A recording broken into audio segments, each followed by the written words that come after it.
Hey, welcome back to our Apologetics series. We're thankful that it looks like you came back and brought some friends. So thanks for doing that. This is going to be a good night. We're going to be talking about reasons to believe that God exists. So not that I think that's in doubt in the room, probably, maybe for some. But what I hope this is that we are pushing in, leaning in, asking deep and difficult questions about our faith, and exploring it for those reasons. Again, you may not change any one of your beliefs, and that's totally fine, but hopefully the support for your beliefs will only get strengthened, right? So Drew Smith's our speaker for tonight, and so I'm going to pray for us, but I also want to just ask you to pray that Drew has agreed to do this tonight while having a dissertation defense tomorrow. So he's going to be fine. But if he starts breaking into like formal logic, you'll know that that's just kind of in his head right now. So let me pray for us, and then Drew will jump up here. So, dear Father, thanks so much again for our church and just for this time. I thank you so much for the folks gathered in this room. Lord, I pray that as we devote time that's precious to us, just our evenings and time that with tasks, having to put those on hold and so on, I pray that this would be a moment that we can step outside of those, away from those, and just be with you, be with God's people, be thinking important thoughts. And I just pray that tonight would just be a real blessing, and that we would grow in our love for you as we press in and do ask some deep and difficult questions, and hopefully come to some insights and answers on those. So we love you and pray this all in Jesus' name. Amen.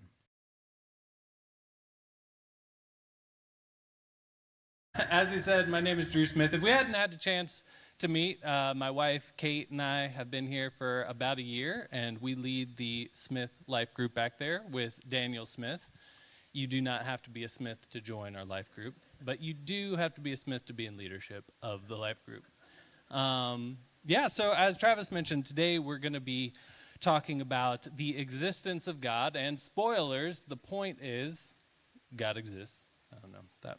Hopefully you were anticipating that, but I'll be honest. I had a little bit of trouble prepping for this, because when it comes to the existence of God, the amount of things we could talk about are so vast. It's almost overwhelming, and it's hard to know exactly where to start or what's going to be the most beneficial. And so, for better or worse, here is what I've opted for. We're going to focus mainly on thinking through how do we reason about these sorts of questions. And specifically, how do we reason through questions of which way of viewing the world, sometimes we call it a worldview, is the right way to view the world. And so the idea that God exists, that's a whole class of worldviews, but we sometimes call it theism. And the question we're really going to ask is, if you're kind of out there and you're shopping for which worldview is correct, you've got theism over here, like Christianity, and then you've got, say, atheism over there, or something else over there, like Hinduism, and you're wondering which one is correct. I think the first question we need to answer is, how do we even start approaching that question? So that's going to be our main focus tonight. But I do want to throw it out to you all. I don't know exactly how Q&A is going to work, and I'll just be honest. If you awkward silence me enough, I will be beat in submission and ask no more questions. So this is kind of on you, how interactive you want to be tonight. But how do people typically pick their religion, or if you're comfortable with the term worldview, their worldview? And I'm not saying tell me what way they should do it, but if you're just thinking through, how do people usually come to this conclusion of saying, I'm a theist, or a Christian, or a Muslim, or an atheist, or an agnostic? Okay, family upbringing, that's a big one. So I'm a Christian because my parents were a Christian. I'm a Muslim because my parents were a Muslim. Or maybe your parenting didn't go so well, so I'm an atheist because my parents were a Christian. Those sorts of things. Yeah, and that's the basis for the ancient and venerable institution of missionary dating. So we send our sons and daughters out to woo the young lads and lasses of the world so that we can bring them into the fold. doesn't usually end up well. Although, no, I'm not going to justify missionary dating. You all don't need to know the success stories. I'm not going to give you fodder here. Okay, so yeah, you're dating somebody, or you're raised in that family. What else? What are some of the other ways that people come to these conclusions? Yeah, the background culture, for sure. And you could kind of think of family as like culture in the closest sphere of influence to you. Yeah. Oh, that's a big one. So it becomes relational. For sure. Yeah. So you'll notice that a lot of these sorts of answers, many of them at times fall into what Travis talked about last time as I'm kind of just following my heart, right? I'm doing this because it feels right. And I would say I don't think most people really take the time to even ask the question, what's the proper way for me to go about thinking through which worldview I ought to select? And so I think if you come to the table prepared for that discussion, already you're able to frame the whole conversation in a much more helpful light. So we're going to focus on that, and this is the way it's going to work. I'm going to give you my main point. So there are some teachers I know who are masters of kind of the mystery lesson, where you take all these twists and turns and you never know where it's going to end up. I've tried that, and I'm terrible at it, so I'm going the other direction. I'm going to give you my main point directly up front, no question about it. And I'm also going to give you my argument for the conclusion, which I promise is the only place logic will appear tonight. And literally what we're going to do is just walk through that argument, and the conclusion of it will be God exists. So here is the main point I want you to walk away with tonight. Theism, which is this worldview or class of worldviews that says God exists. And here we're thinking of a God basically the way the Bible describes him, is the most likely worldview because it makes the best sense of the facts of life. Theism is the most likely worldview to be true because it makes the best sense of the facts of life. And here's what I mean by the facts of life. I mean, it makes the best sense of everything we experience in the world and we collectively as the human race know about the world. That's what I mean by the facts of life. And I would say what makes theism, or the existence of God, the best worldview is it does the best job explaining that data or those facts or that evidence. And here's the main argument I want to give you. If a theory or a story, and you could think about a worldview either of those ways. You could think of it as a theory, or you could think about it as a story, which includes God existing as part of it. If a theory or story best explains a set of facts, it is the most likely to be true. And then second, theism best explains the facts of life. And you don't have to be a master logician to see that from those two, it follows that theism is the most likely to be true. I had 2 points there. One is if a theory or a story best explains a set of facts, it is the most likely to be true. And then second, theism best explains the facts of life. So what I want us to do now is take each of those two supporting points in turn and think about them a little bit more carefully. So the first one is just that. If a theory or a story best explains a set of facts, it is the most likely to be true. So we give this kind of idea or this kind of method many different names. It's sometimes called like inference, the best explanation, or abductive reasoning. But I would argue we actually use it all the time. And here's an example of this. So the other day, and this may happen to you people as well, my wife and I were unable to find the remote for the volume to our TV. And by the other day, I mean, it was gone for a week. We were completely unable to find this thing. And then lo and behold, we open up our children's, specifically our daughter's play chest, and there are the remotes. And so we conclude that our daughter, stinker butt that she is, took these remotes and put them in her play chest. But notice something. Neither of us witnessed her doing this. So the question is, how did we come to the conclusion that my daughter had put the remotes in the play chest? Because you'll notice there's many other stories I could tell that also explain that. For instance, There could have been a highly ineffective bandit roaming my neighborhood that broke into my house, left no trace, and accomplished nothing else but taking those remotes, putting them in the playpen, and then quietly leaving, thus trolling us for a week. Why is it that we immediately go to the conclusion my daughter did it, rather than the conclusion that the bandit did it, even though both of them explain all the same facts? And I'll make that a real question. Why is it ridiculous to think the bandit did it rather than my daughter did it? It's more logical? Yeah, for sure that. So let's try and unpack that. What is it that makes it more logical? Yeah.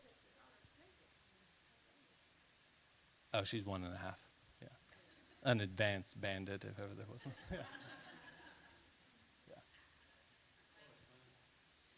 Of course, and we're all getting there, right? Like, it's a simpler story that doesn't require us to make up a bunch of stuff.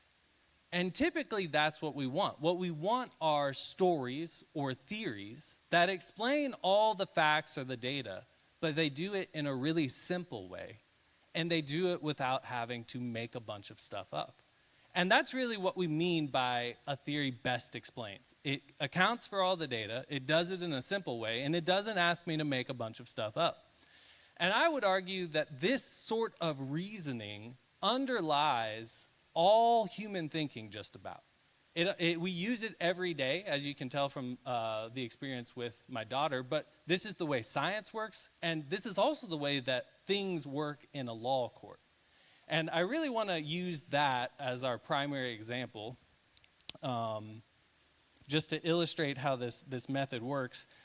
And to kind of back up and give you context for this, so I am a philosopher. And my favorite thing about being a philosopher is when you say, I am a philosopher, the immediate response is, why? And the answer was, I just wanted to challenge.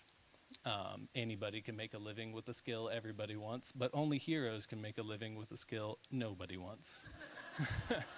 But the real answer is, in large part, so my dad is a lawyer, and I grew up in a household where my father was constantly asking me things like, define your terms, state your argument, things like that. And that kind of molds who you're going to be.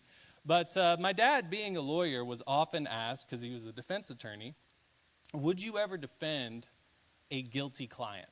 And his answer was always the same. I absolutely would defend a guilty client. And then some of you may be thinking, well, how do you do that with integrity?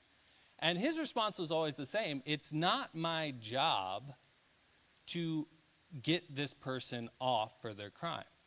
He would say, my job is, and I'm paraphrasing here, is to take the facts of the case and tell the best story I can with the conclusion my client didn't do it. And then the prosecution takes the same set of facts, all the same evidence, and tells the best story they can for the conclusion that the client is guilty or the accused is guilty. And that's really how the law court works. And so who's supposed to win, we know it doesn't always work this way, is whoever is able to account for all the evidence in a pretty straightforward way without making up a bunch of stuff has the better case. And to give you one example of this, has anyone ever heard of Aaron Hernandez? Okay, so yeah, I'm in Texas, so I figured this would be a story people had heard. But Aaron Hernandez, 2013, was a tight end for the New England Patriots. And he was accused of murdering Odin Lloyd, who was a semi-pro linebacker, and he was dating Hernandez's fiance's sister at the time. And I said like about the story. What's useful about this story for our purposes is just how one-sided all the evidence was. So here are some of the facts. We had a text from Hernandez inviting Lloyd out to hang out. There's a video of Lloyd renting, or Hernandez's car that he rented being outside of Lloyd's house. And this is some of my favorite. There's a shell from the gun that killed Lloyd in Hernandez's rental car with his DNA on it. And this is a weird one. There's also a shell on the crime scene that had the same type of gum that was found in Hernandez's rental car that they found at the scene of the crime. And so you can imagine, if you're the defense, how are you going to explain that data? How are you going to explain those facts? How do you explain that an innocent man has his DNA on a shell that killed somebody? I think the best you could do is something like, that same bandit, man. He broke into Hernandez's house, he took his DNA, he wrapped it around the shell, and then he rented this car and put some gum in it and all that stuff. It would be a crazy story. And because you would have to tell a crazy story, that's how you know it's not very likely to be true. So, all of that is meant to just illustrate that when we are reasoning through things, when we're trying to find the best story or the best theory to explain some set of facts or evidence, that's what we want. We want simple stories, explain all the evidence, and do so without making a bunch of stuff up. And what I want to commend to you tonight is that theism is just that kind of story or theory, but instead of trying to explain one little sliver of reality, it's explaining everything. All the facts of life, everything you experience, everything we know about the world, the best account for it is theism. Now, this is where I really wish I had the graphic, but we do not. So on we go. But I just want to give you all a couple of examples of this. In fact, I'm going to give you 3 examples.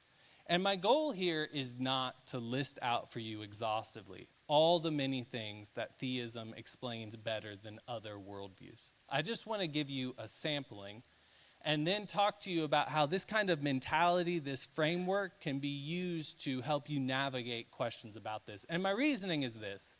One, if I were to stand up here for the next 20 minutes and just rattle off evidence, I would enjoy that. I think Andy would enjoy that. I don't know if everyone else would enjoy that. But second, you have this beautiful thing called Google. And so I will direct you to some websites where you can get even more of this sort of thing. But my goal right now is just to show you how this general approach works. But we will pick 3 pieces of evidence. And to start off, I want to ask you all a question. I'm assuming at least some of us obey traffic laws in this room. And some of us may not. But if I were to ask you, why do you obey traffic laws? What would be your answer? What would be your rationale for the reason that you obey traffic laws? Safety? Not getting a ticket? Yeah. For me, that's probably stronger than the safety, if I'm perfectly honest. Yeah. It's the law? Yeah. Okay, and you can see how there might be some practical concerns, but for some of us, myself included, safety is not really going to cut it. That by itself, not sufficient motivation for me to throttle down. But it being the law and the fact that there are consequences attached, that does seem to be enough for me to see that as an obligation to obey traffic laws. And if you think about it, that's the way obligations seem to work, right? You have someone in authority telling you this is the way you're supposed to behave. That's part and parcel of how obligations come up. But now let's think for a moment of suppose that you are not talking about the laws of a country, but you're just talking about obligations that hold over all humanity. And sometimes we call these objective moral duties.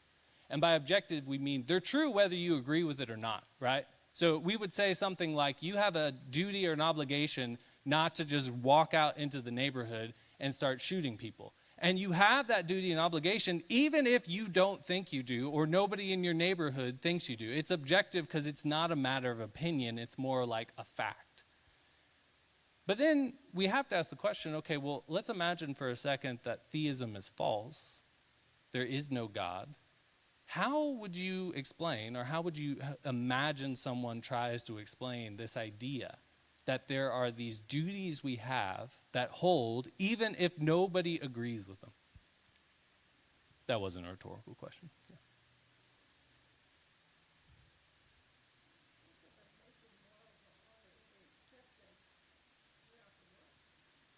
Yeah, no, you're absolutely right. So most people accept that these sorts of morals exist. So we can kind of think of it as evidence or one of the facts of life. People agree there are morals like this, but now what we're looking for is a theory to explain them. And if you're going to say there is no God, then what's left?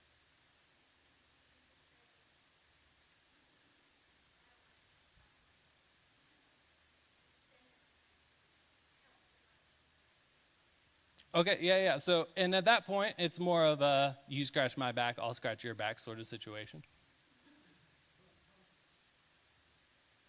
Your conscience? Yep. Yes, sir.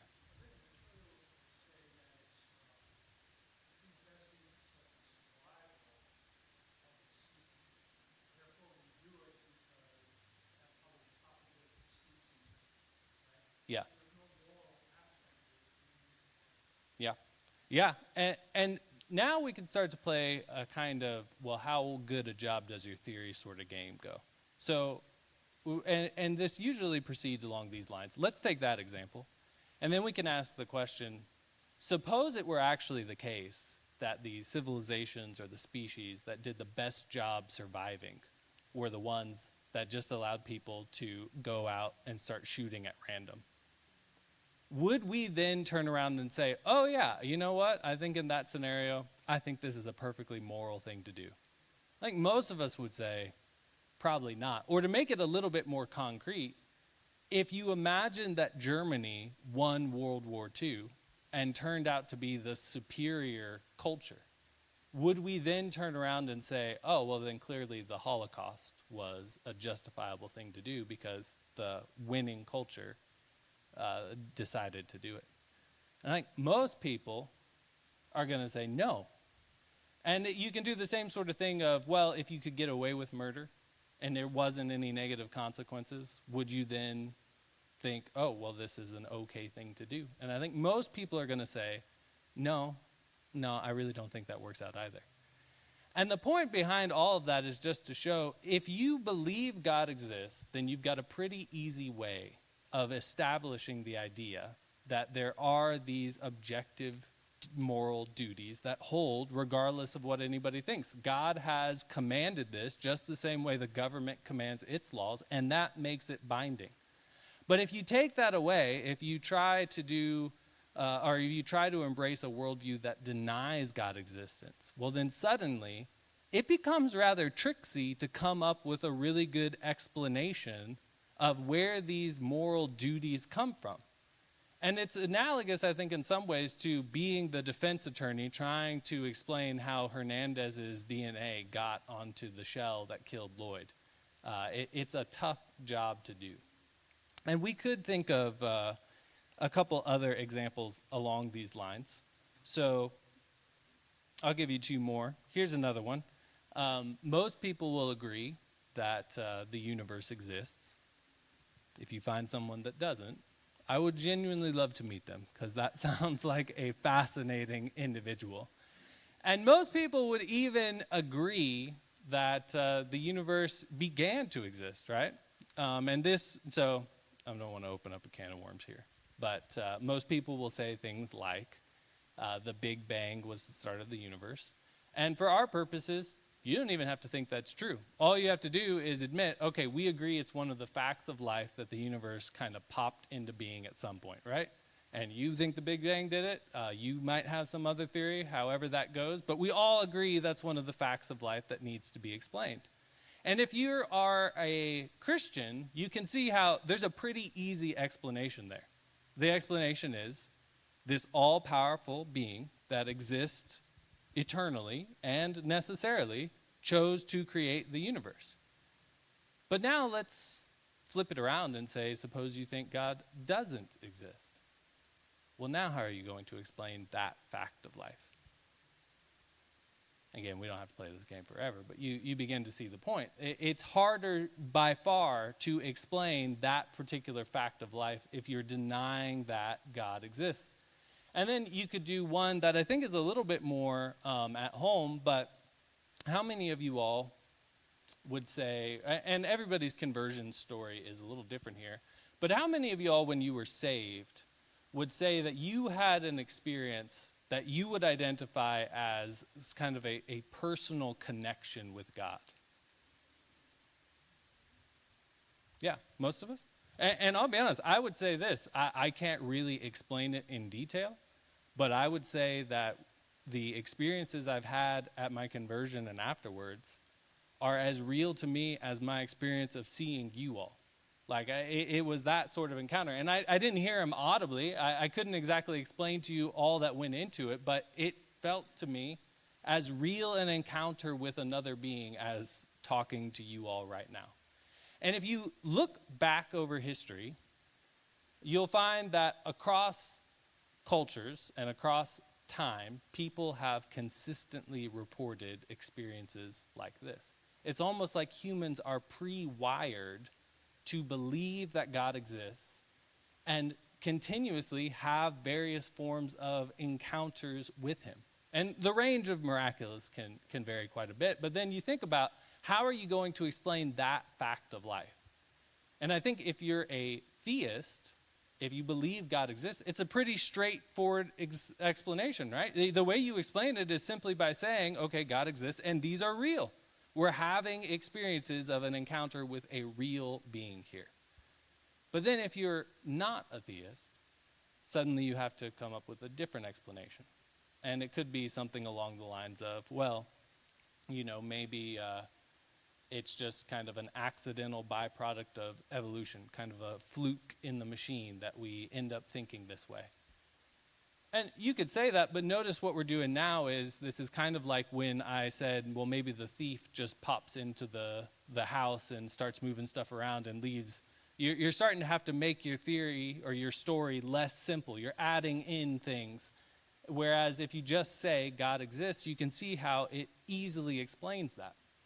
And the point in this whole procedure is just to say that the existence of God, if you're willing to say, this is my theory, does a really nice, elegant job explaining any number of the facts of life, from the existence of objective morality to the fact that the universe seemed to have begun to exist, to these personal experiences, religious experiences that people have had all across time and all across cultures.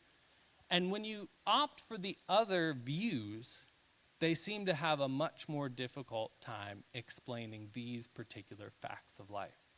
And it's not which theory does the best job explaining any one fact.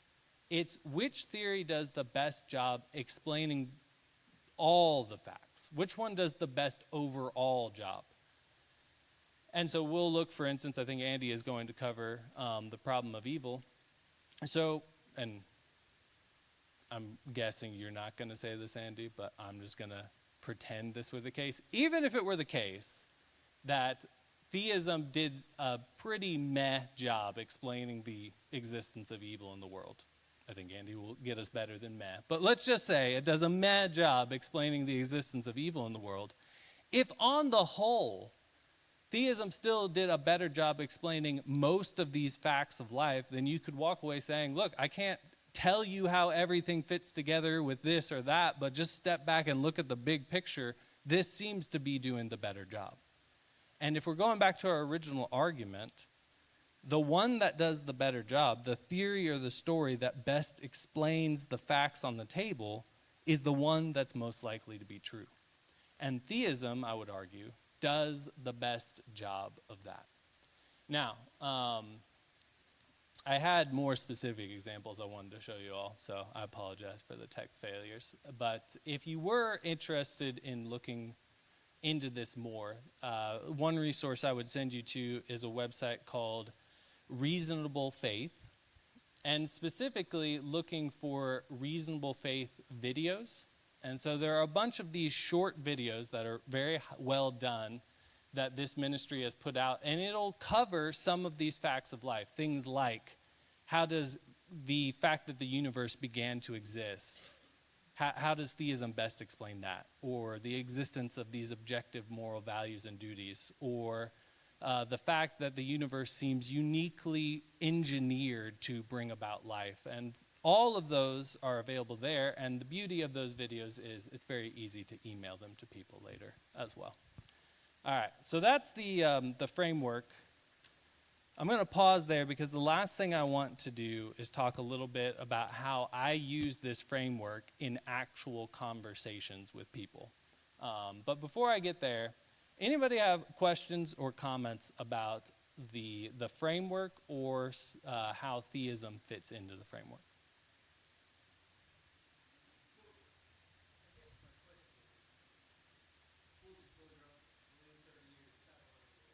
Yeah.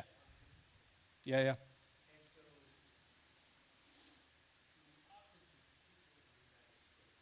Mm-hmm.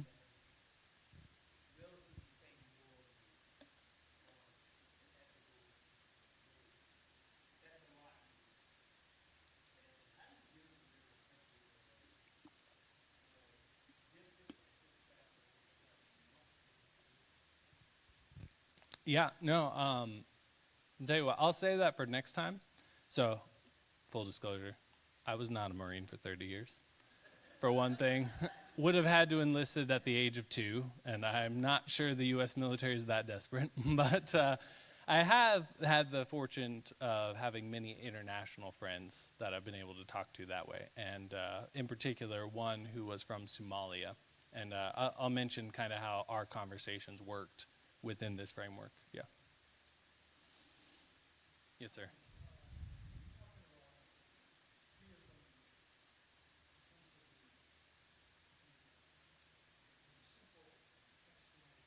Mm-hmm.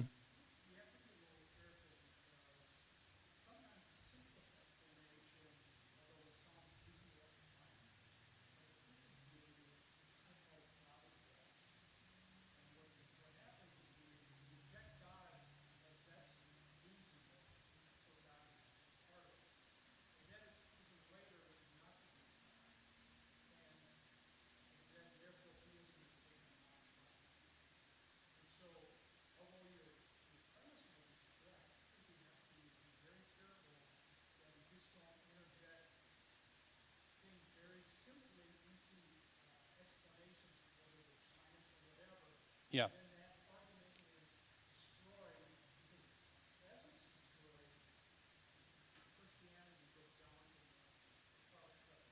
Yeah, yeah. No, I think that's exactly right. And so there's obviously this is a bigger conversation, but I think we need to be careful about using God to explain known facts versus gaps in our facts, right? So there are times where there are holes in, say, like scientific knowledge, and it's pretty easy for us to say, well, the scientist doesn't know it works, so I'm going to swing up in here and be like, God did it.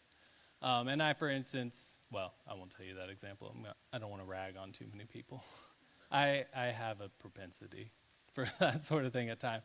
To swing in there and be like, God did it. And you're absolutely right. When science comes in later and says, no, this isn't like a miraculous event, there's a perfectly reasonable explanation for it, then it does make theism look silly for having tried to jump in at that point. But I think if what we're doing is we're saying, look, here are the things we actually do know, and here's kind of the pool of live explanations, and then we're able to say theism does the best job explaining these, then you avoid a lot of that issue. Yeah, that's a good warning. Yes, ma'am.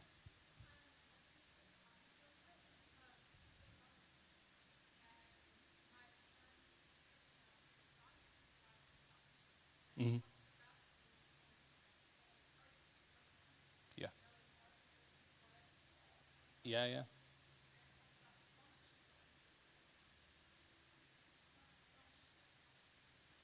Oh, okay.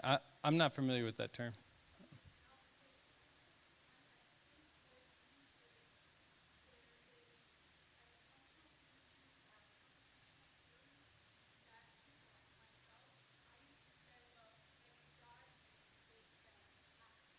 Mm-hmm.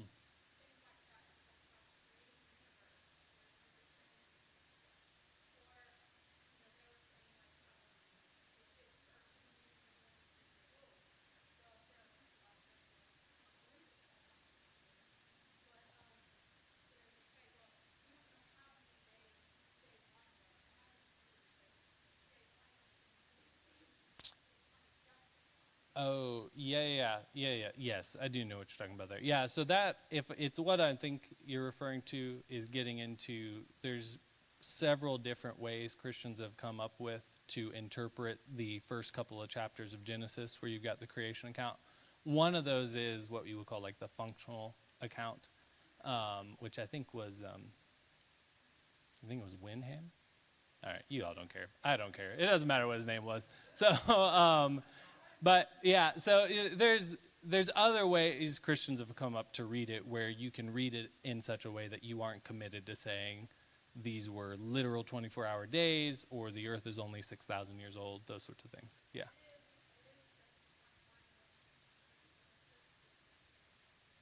Oh, okay. Yeah. Kinham very much not in favor of saying these are not literal days. Yeah. Good. Okay. So to wrap us up then, what I want to do is talk about how you can use this kind of framework in actual conversations with other people.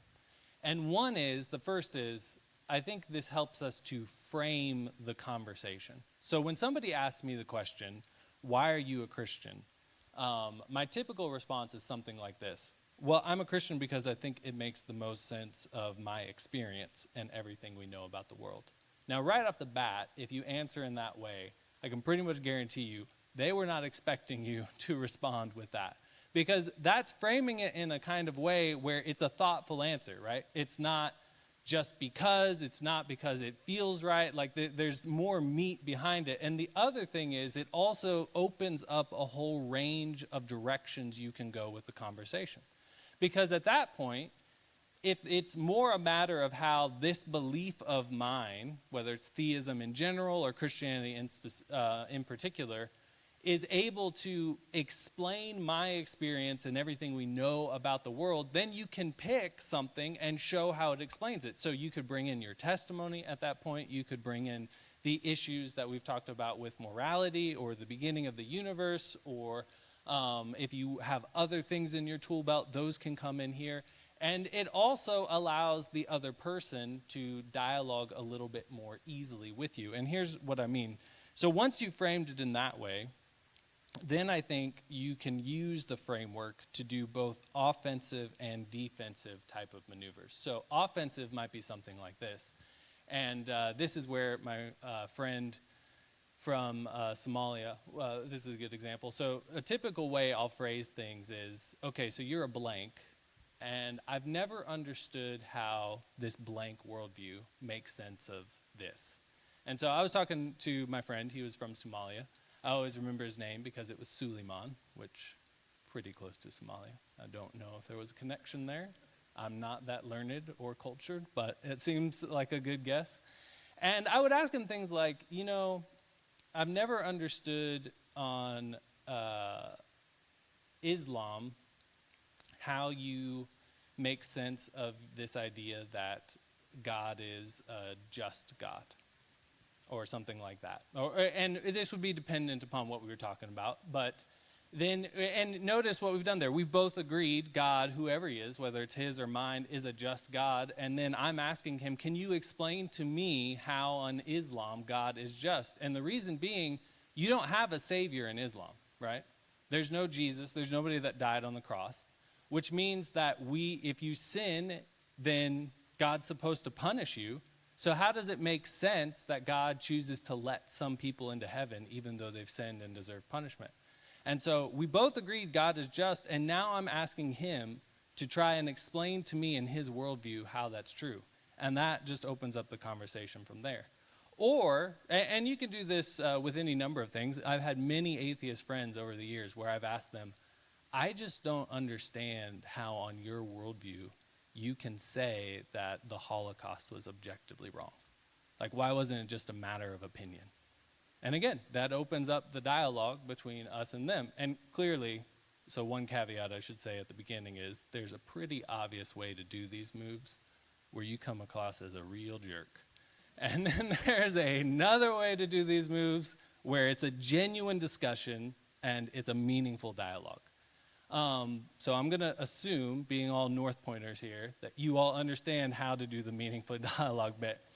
So you can see then how you can use this kind of framework in more of an offensive way. The name of the game is who can best explain the facts of life. So you're just asking them, here's a fact we both agree on. How does your worldview make sense of it?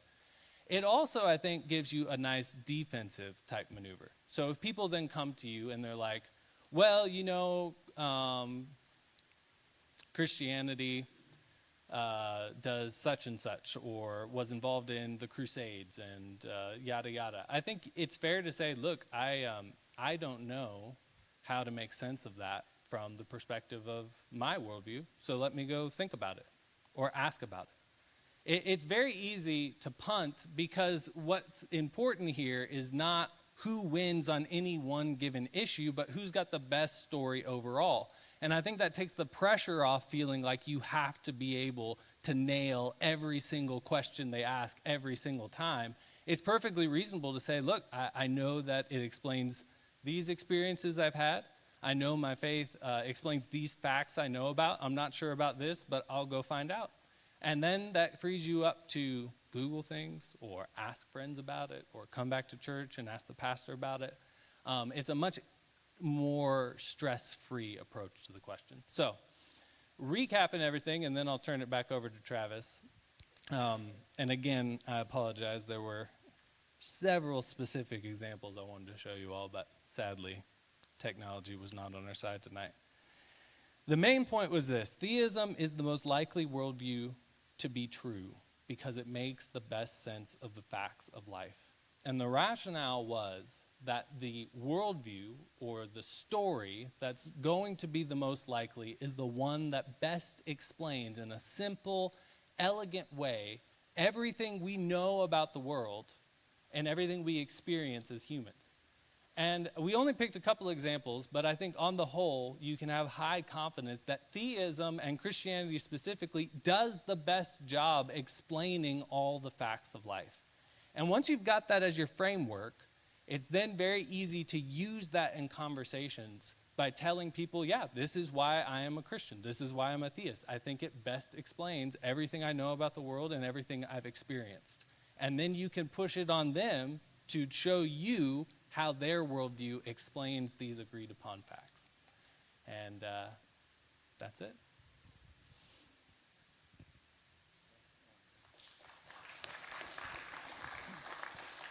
Well, what I thought we'd do is just, if there's questions, we can just keep going with this for a little bit until we run out of time.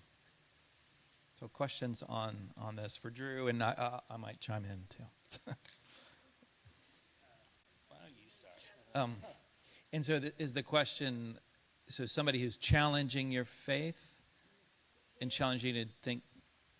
And faith was challenged, and therefore, because somebody much smarter than him has challenged his faith so much, so drastically to where he has now veered against it, saying that there has to be so much more. Yeah. As a Christian, how do you go back to the simplicity of it all makes sense? You know it makes sense. Yeah. This is. I think I do know. So it's sort of like when somebody that's you're outclassed, sort of, they're way smarter, and they've looked at these issues, and it looks like they've looked at them fairly honestly, and they've lost their faith. How is someone like me, who's not as smart and not as, maybe read, supposed to navigate that? Is that? To get him back to the simplicity of. Okay. But like the professor is the one who brought him out of his, not out of his Christian faith, but made him question his belief. Yeah. Okay, good. The professor's told him such a high, or that individual viewed him as such a high. It was almost that there was the objection almost is like, this guy's so smart that who am I to sort of like measure up? Yeah, got it. His faith and knowing about Yeah, I think that doesn't let anybody off the hook for doing the very thing that Drew's been, sort of zeroed in on the existence of God, but with everything, all of Christianity. Like, I think at the end of the day, to believe that Christianity is true, we should believe it's true because it explains best the facts that we've got. And so when we talk about the resurrection, is that you or is that's you? Okay, we'll probably there talk about some historical facts that the thesis that Christ rose from the dead best explains. So that sort of approach is just how, it's really how we approach. That's why his example of his daughter was great, because we're constantly finding something where we think, where did those remotes go, right? And if we haven't all had that experience, I don't know what, common experience we've had, or keys or whatever. And we start running through possible things. So I don't think that it lets somebody off the hook to not have to answer the question, right? So it sounds almost like it could slide into an appeal to authority, which is a kind of fallacy that we talk about, that if you just say, well, the smart guy told me God doesn't exist, so therefore God doesn't exist, I think that person should still press in. Now, again, there's always going to be hard issues going on, and, I think we're zeroed in on the truth of Christianity. Again, we want to probably also at some point talk about the goodness and the beauty of Christianity, that it's attractive, because I think for a lot of people, sin is attractive. So having their Christian worldviews is sort of a stumbling block for them to just live the life that they want to live. But again, I think that, the gospel is so beautiful, so attractive, and if we can make it attractive and make people want it, right? This sort of Blaise Pascal approach, it's really, really powerful. But I just don't think it lets anybody off the hook. They should press in and ask those questions like, well, why don't you think God exists? And don't just say because the smart guy said so. I just want to hear some of your reasons. Tell me what the smart guy said, and then let's try to walk through those and see if that explains it. But I honestly, so I went through University of Iowa for my PhD, and it was all atheist faculty as far as I'm aware. And it was almost like I kind of walked into that nervously a little bit, just thinking is my faith going to get challenged over and over and over again? And it really wasn't, and it wasn't because there wasn't challenges.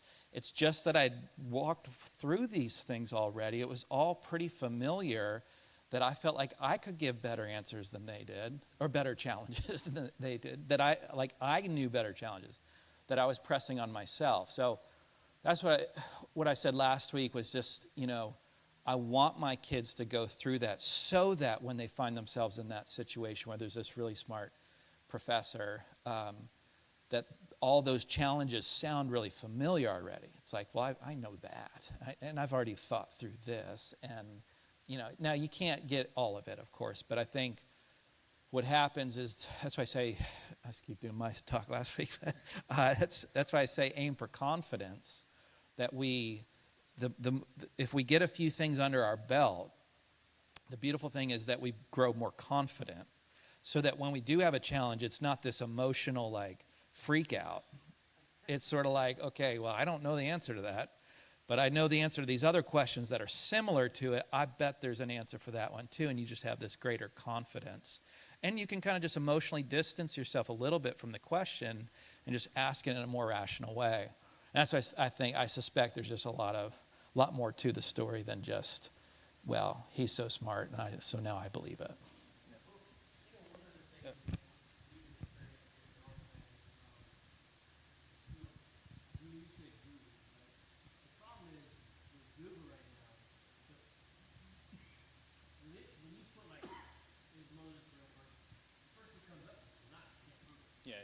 And so, how do you then get those individuals to say, okay, that's just one place. Let's go look at these. Yeah. Because right now, the forefront of Google and the social media world is the most popular, not the most Worldly. So first thing, and this is just a warning I should have said at the front end, is you can't take the majority of things that come out of my mouth all that seriously. But no, I think those two are connected, and I would just maybe say a couple of things in addition to what Travis said, which I agreed with everything. One is, I don't think we should discount just how powerful the evidence of your personal experience with God is. And to give you an example, it would take a lot for you to convince me that half the people in this room didn't really exist, that my experience of them was some kind of illusion. I'm not saying you couldn't do it, but it would take a lot. It would take a lot to convince me of that. And likewise, and again, I can't speak for your story, but this is true of mine, you would have to do a lot to tell me that the experiences I have had of God's direct interaction with me are false. And because of that, it's not as if you're thinking of this as just like a chart of facts that have to be explained, they're not all equal. Some facts matter more than others. And I would say our personal experience of God is one fact that matters a lot. And the fact that we can only explain that really with theism or Christianity means that you can kind of ground some initial confidence in that when you go spelunking into Google to find the answers to these other questions. And then I think the only thing I and this isn't really even adding, it's maybe just staying in a separate way, is I think this is why the Lord deemed it that there would be a variety of gifts in the church. So you look at 1 Corinthians 12, and Paul says, look, the body only functions when all its parts are working properly. And I'll be honest, and Travis talked about this last week, I think one of the reasons we have such weak Christian influence is because we have kind of made anemic that part of the body whose job was to think hard about these more academic things, because we always want the practical. And to be honest, the practical is great, but you have to spend some time doing useless things like philosophy to have good answers to some of these questions. And so I think one of the things that we should be able to do in the church, and one of the things I'm grateful we can do at NorthPointe, is have other brothers and sisters in the faith who have thought through these things to come back to and say, this is your role. You're that part of the foot nobody can see, but is apparently very important. And you're going to have to do your job now. Yeah. Well, it's kind of like what he said back there when science starts tearing holes in theism, because we keep it too simple.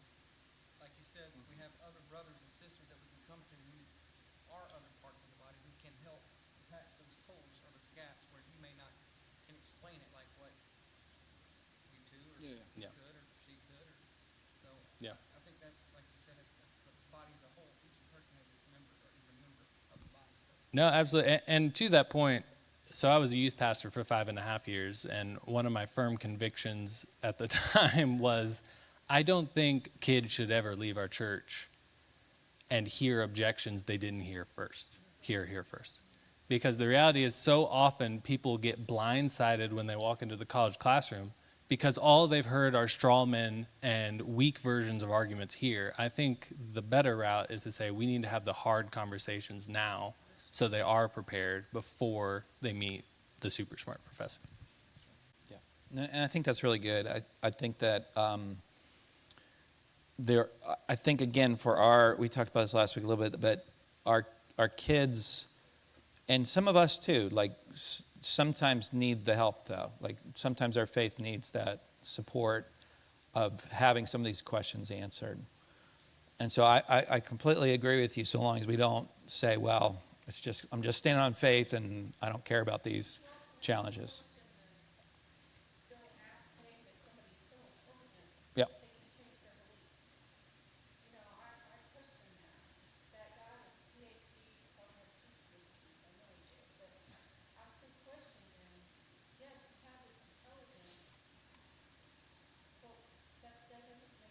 No, absolutely not.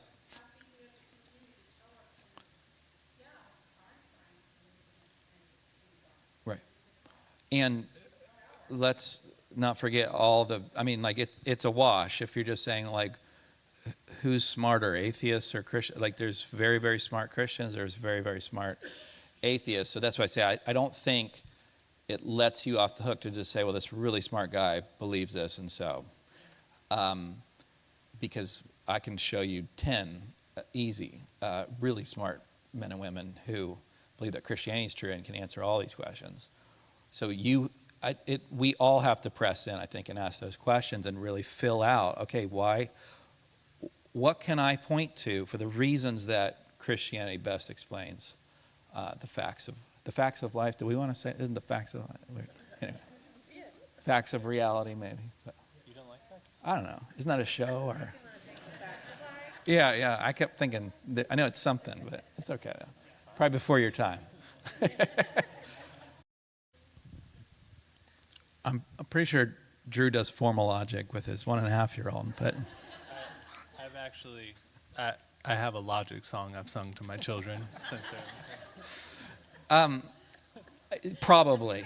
I think it very much is developmental, and I don't have the specifics. I don't know if you have any thoughts on like specifics, but Yeah, so I'm not a psychologist. I can just tell you my experience doing youth ministry for 10 years is typically kids were coming into my ministry already starting to think about these things. And definitely by the time they were in the 7th and 8th grade, they weren't just thinking about them, they were talking to their friends about them. And this is one of the dangers, I think, in not having these conversations, is if you were not having them, then someone else is going to have them.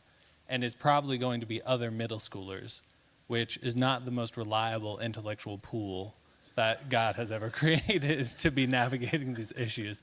So someone might be able to speak with more precision, but I can say I know as a fact by 7th and 8th grade, these things are already happening in their heads. one thing I was going to say is one thing that we really tried to do from the earliest of ages is encourage questions. Like really make our family time a time in which they could ask any questions. Now, occasionally with the older, we had 4 kids, so the older ones would ask something that was a little inappropriate for the younger ones. They're just going to, our night would be taken up by trying to, talk them off the ledge or whatever. No, but just kidding. But, right. So, but we just try to create that culture from the earliest of times. And because I do think it's going to be different. Some kids are going to be much more inquisitive and asking and just expressive and sort of verbally processing through their ideas and beliefs, and others, right? We've got both our kids. One of ours is just a very much an internal processor, like her dad. But to encourage those questions and then let them come to you, so that if we've sort of established that they can come in, and I just always try, even if it was something wildly, out of my area of expertise, I'd at least try, and maybe come, go look it up or something like that, so that I establish that role in their life that I could, again, they wouldn't be coming to me for everything, of course. They're going to still go to their friends and these sorts of things, but that I would be an important source that they would consult, especially for these big questions. And honestly, it was just the other night, one of our kids asked this question. We were going to pray and just do our sort of family devotions. We try to do that every night, and said, why think Christianity is true over the other religions? And I was like, okay, my dream just came true. Right? And so we had this, I think pretty good conversation. And Did you give them your book? yeah, I gave them the QR code with the promo on it. But no, so I think because here's the thing. It's not going to be a 5-minute thing. It's not going to be a one conversation thing. And a lot of it is going to be them watching you live out your own faith, so that if you are fake, right, and whatever that looks like, that would just let that be convicting in whatever way it is, they see that, right? They see that more than probably maybe even more than you do. And so I think that's a powerful apologetic, honestly, is to see you be someone that pursues God with all of your mind, all of your heart, soul, and mind, and model that, and just all those things, and then engage them with that in that journey. I just think that's the sort of Deuteronomy 6. As you go, you're teaching your kids, modeling for your kids. The only thing I was going to add to that was, and I appreciate the way Travis framed this, because I've seen with my own family members the danger of having the attitude that hard questions are kind of off the table, or hard questions only get easy answers. And I believe that brother, I'm sorry, I don't think we've met, but was getting to this is, the problem with that is, I've seen family members of mine, and maybe you've seen this as well, as they age, that starts to look pretty hollow. And I think there is an apologetic to saying, look, in our family, what matters first and foremost is truth. And that means we are willing to tackle hard questions and go to other sources to find answers to them, because we care first and foremost about what's true, not about just preserving our particular way of thinking about things.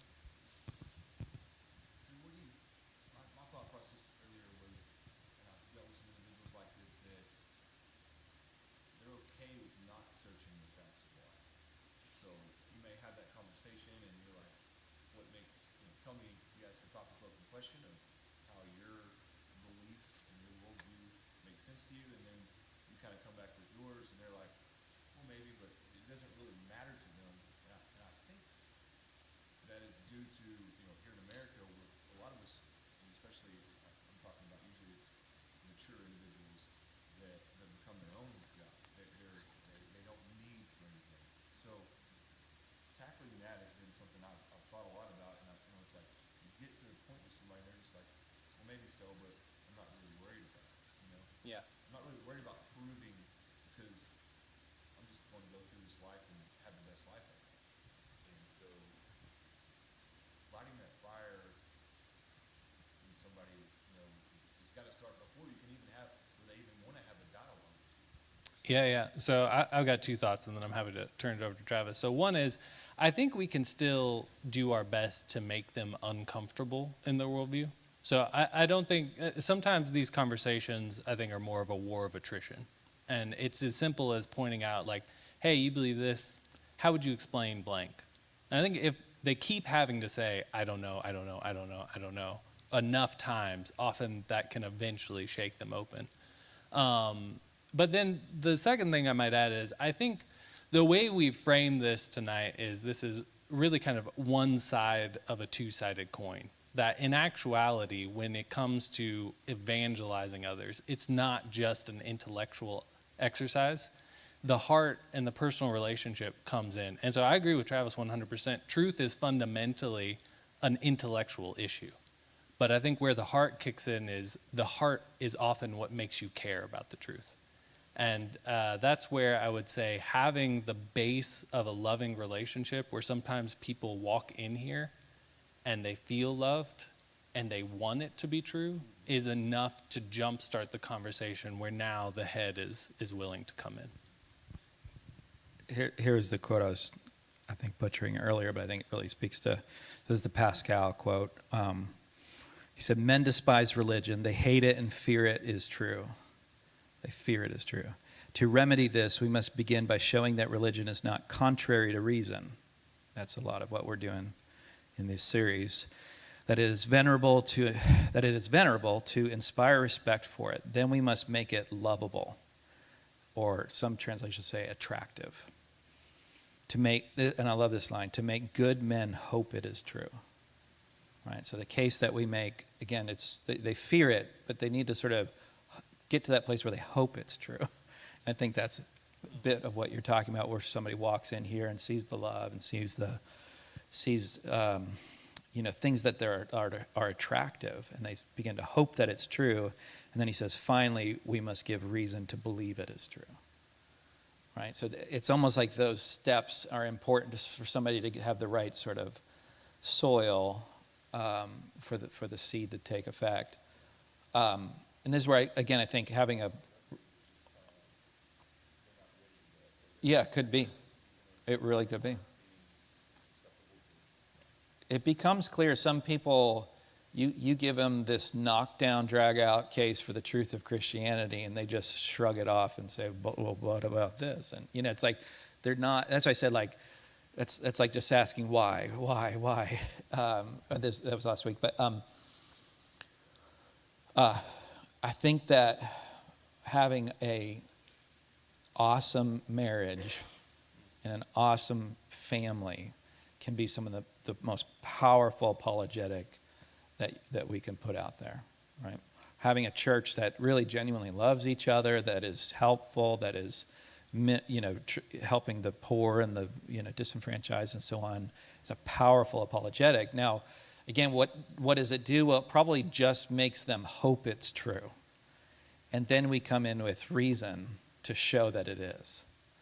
That's, I think, in a way, I hate to simplifying it, but it's kind of the 1-2 punch in a way. It's like, or 2 steps to, I don't know. These are all book titles I'm working on, but no. I also will frequently pray that God would make people hate their lives. You may not be comfortable with that sort of prayer life, but that's kind of the illegal kick below the belt to the 1-2 punch is. But no, and the genuine part is I think sometimes God just has to break people down to where they're crushed enough that they do care. So I don't know if the pastor would recommend those sorts of prayers, but that is personally how I approach the issue. And see the contrast, like this is what this lifestyle has gotten me, and it's brokenness and difficulty, and not to say that the Christian is just a rock bottom for those yeah, they've had peaks and valleys all over their lives. sure, But it's never just been so bad that they had to swim. yeah, but I suggest, and this is a Pascal point too, I suggest there's still that sort of God-shaped hole in their heart. Like, and I say that, do I know that's how could one know that? But so many people say, I had a pretty successful life, marriage is good, kids were good, but there was just a piece missing. And again, it's sort of like, oftentimes they don't even know it's missing. They just think, well, as far as life goes, it's gone pretty well. But when they see the alternative, when they get to see the gospel, they begin to hope that it's true. And then I think it's an important step to say, and it is. And we can give reason to think that it is. Yeah, Andy. How do you make sense of the fact that your life does have value and meaning if there is no God? And as you know, Francis Schaeffer is an older apologist in like the I think 60s to 80s range. This was his whole stick. He would push people to ask the question, how do you make sense of your life having meaning and value if there is no God? And one time, he pushed a woman so far that she attempted suicide because she came to the conclusion that if God did not exist, she didn't have any value, and she couldn't live with that reality. And someone pushed Schaefer afterwards, and he was like, don't you think you might want to throttle it back? I mean, you're kind of playing with fire here, it seems like. And his point was, no. People need to be forced to see the reality of where their worldview leads before they're going to change. And I think this is part of it. People need to be able to see that if theism is false, if Christianity is false, well, particularly if theism is false, then there is no way to justify your life having meaning and value. But most of us want to say it does have meaning and value. Just thinking about reaching kind of the younger generations. When you look at a generation that's obsessed with their appearance on social media and the kind of brand that they're putting out on TikTok, how they're connecting on Snapchat, that to me seems to be one of those big open questions is, why are you doing all of this? Why do you want to matter so much? And so just going along, and I think that you're right. That this is one of those facts that has to be explained, and on some level, I think it undergirds the whole thing. Not only are we looking for an explanation that accounts for the fact, but we're looking for an explanation that injects meaning into our existence and our experiences. Anyway, that's just what. Yeah, no, and I don't think we have to separate those out. I think people would accept it is just a fact of my existence that I have meaning. And then they need some way to explain that. Yeah.